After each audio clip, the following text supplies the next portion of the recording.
Stop.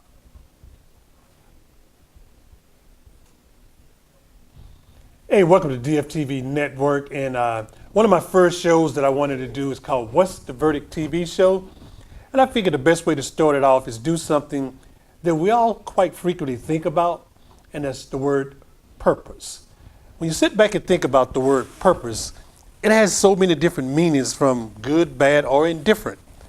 But today, I have the man of the hour.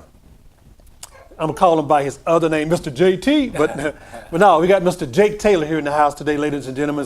What's going on? So do a warm welcome to DFTV, What's the Verdict TV Show. Mr. Jake, welcome, what's up? Yeah. Appreciate it. How's it going today, sir? Thanks for having me here. Absolutely. So how's things going with you? Man, things are well, man. God has been good. I'm thankful to be here Yeah. talking with you guys on the interview. You guys got a lot of good stuff going on, too. Man, I hear it's through the like a grapevine, whirlwind you guys going around here, you know? Yeah, St. Louis, Atlanta, LA, Hills, LA. Killeen, Austin, so we're just trying to get the word out there, you know? Yeah, I know it. Because like, there's so many opportunities out there that so many people have just like great content, great information, Yeah. great stories, but trying to get it out to the masses is Yeah. extremely challenging. Yeah. And we're just trying to provide that vehicle, Yeah. And speaking of providing great content, Mr. Jake here got an excellent event coming up, and it's in December, right? December 8th and 9th. Yeah. December 8th and 9th. But before we get to his event, some of you guys out there, man, I know who Mr. Jake Taylor is. So I want you to look at that camera right there and give them an idea of who you are, how did you get here, Okay. and I'm going to interrupt you when I get nosy Okay. too, so, So, just a little bit about me and who I am. I'm a Dallas native. Okay. I went to school actually in Cedar Hill. Cedar Hill, you're College, went to school, full ride scholarship to play ball. basketball or football? Basketball. Ah. To play basketball. And I thought my life was going to be all about basketball. And if basketball didn't work playing, I thought I was going to be a coach.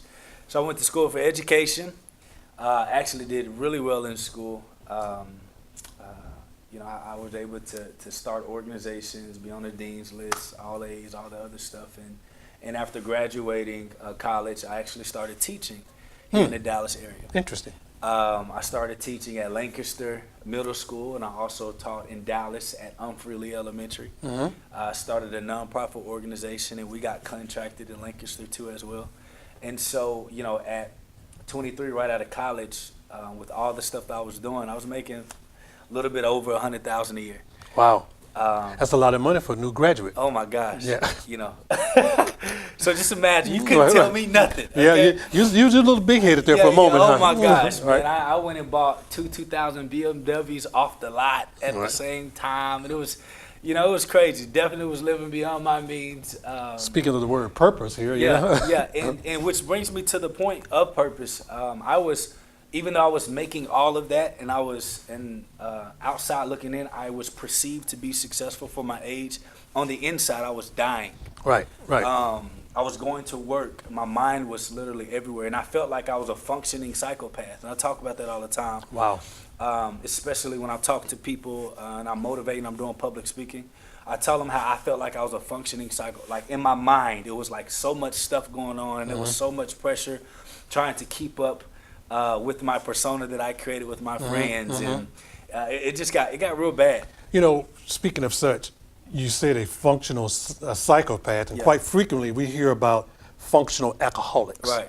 So what I want you to do is compare the two, but then also you said something very interesting. You said to keep up with the persona in which you What I created from the public eye, man. Yeah, which man. in actuality was Jake the Fake. Yeah. Right. So kind of elaborate on those two, So functioning alcoholic is somebody who drinks and they can't stop drinking. They drink all day, lunch break, breakfast, but they're able to, go with their task for the day. They can go to work. They can talk to you. They can smile. They can look at you. You'll never know that they're an alcoholic. They're pretty Correct. good at covering up. Well, for me, I could go and I could have fun with my friends. I could talk to people. But on the inside, it was like different voices and different stuff.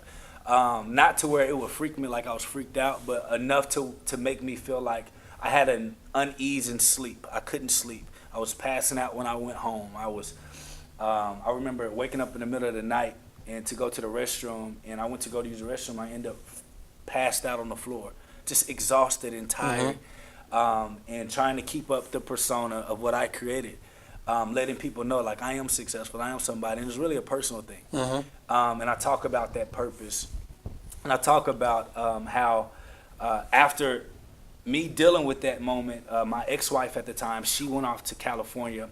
I flew her and her mom off to California.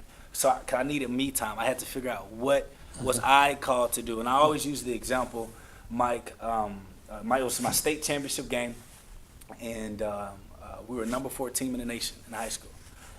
And went to state championship game. I'm the starting point guard for this really good team. And at the state championship game, everyone on my team got brand new shoes. They all got brand new shoes. Their parents bought them, but we couldn't afford it. Right. Right. We were poor, living in the middle class. Spend everything you can just so that we can have a place in Cedar Hill, but we couldn't afford Anything else. Right. Does that make sense? It does. So I'm in the state championship game. I've been wearing the team shoes all year, but something inside of me, my ego, maybe my pride, I saw everybody with new shoes, and I wanted to fit in. I wanted to look like I was somebody too. So one of my teammates, he had on Jordans. His mom just bought him some new shoes. And I wore a size 13 my senior year in school, and he wore a size 11 and a half. Wow. But I wasn't worried about that. Right. I wanted to fit in. Right. And You put a 13 and 11 and a half. so I put a 13 foot And and an an 11 and a half shoe. shoe because I wanted to fit. So I went out there to play the state championship game. To say the least, I sucked it up on the highest stage in the state of Texas. And it wasn't that I wasn't playing the right game. I was wearing somebody else's shoes. Right. And when I talk about that, and I talk about that destiny waste, and I talk about purpose, I'm talking about most of us, we live our life wearing somebody else's shoes. We Right. may be playing the right game, but we're not wearing the right shoes. We're trying to walk the steps of somebody else's destiny, and it's not the one that God created for us. And at that point, that takes me back to my point. I was teaching, I was doing all other stuff, but I was trying to put my size 13 feet, again, in some other shoes that God didn't create for me. You know, it's very interesting you're saying that because as you're looking at it, you are a functional, like a better word, psycho. Yeah. You know, you was highly ambitious in trying to achieve Yeah. or overachieve. Yeah. But then you back up and said, why? Why did you put that on yourself, or was it put on you? I always called myself like the golden child of my family. So you wanted to be the first I of the wanted first to be in the family. the first to everything. So it was an added pressure I put on myself to show my siblings like, yo, we can, because it's a running joke in my family, and it shouldn't be. But my last name is Jacobs, so Jake Taylor Jacobs. That Jacobs never complete, or we never can do what we set out to do stuff, but it never happens. And so in my mind, I'm thinking like, yo, I'm the first one in my family to go to school right out of high school and finish. I'm the first one in my family to make 6 figures. I'm the first, besides my pawpaw. Right. But other than that, of the Jacobs family, I'm the only one. And there's a lot of young men out there that's going to watch this interview and they're going to like, yeah, that's what I got to do. Yeah. Is it something they have to do? No. If so, what advice would you give them to be the first, Right. but not be so, I'm going to use the word psychotic about it, yeah. but do it like what we're talking about with a purpose? What's the difference? I think that, that's a good question. I think that Romans 12:2 is what brought it all out for me. Romans 12:2 says, do not conform to the world, but be transformed by the renewing of your mind so that you may prove that God's will is good, acceptable, and perfect. And Romans 12:2 simply means, I literally broke it down. Do not conform to the world. Do not conform to the world simply means don't do what everybody else is doing. Don't allow yourself to take heed to the pressures of everything around us, because if so, you'll get so caught up in what everybody else is doing. You'll get so caught up in everybody else's success that you can't yourself make yourself better in your own lane. Mm-hmm. So you begin to be identified as a lookalike versus you looking like yourself. And so the very first thing is do not conform to the world. That's inclusive of your parents' expectations. That's inclusive of your grandparents' expectations, because their expectations is just like the world. Right. They want you to succeed, but I don't have to succeed being a doctor. Now, the great thing about it, and is another key word you said, they want you to succeed. Yeah. However, their success has a face of expectation Right. that may not be yours. Right. So with that, some kids, what is success? Success, you just coming with them. Success is a lot of people like to determine success as finances, success as the car I drive, success is the level I get in my profession or my career. Or the appearance. But success is all limited and is tied directly to your belief, your morals, and the spectrum of the eyes that you're looking through. And so when we talk about success, success is different for everybody else. Exactly. Everyone should have a different view of what success is. However, when I try to take what your success is and make it my success, now I'm walking again in your shoes. Right. That's why I'm dealing with all this stuff I actually shouldn't be dealing with, because I'm trying to compare my success to your success. So with that, I interrupt you there. So with that, guys, what we're trying to say is we started out with the thing talking about purpose. Yeah. And we kind of migrated around. But if you think about purpose, he was not fulfilling his purpose. Oh, no. He was fulfilling someone else's expectations and purpose, which why, in part, he was labeled as a functional psychotic. Yeah.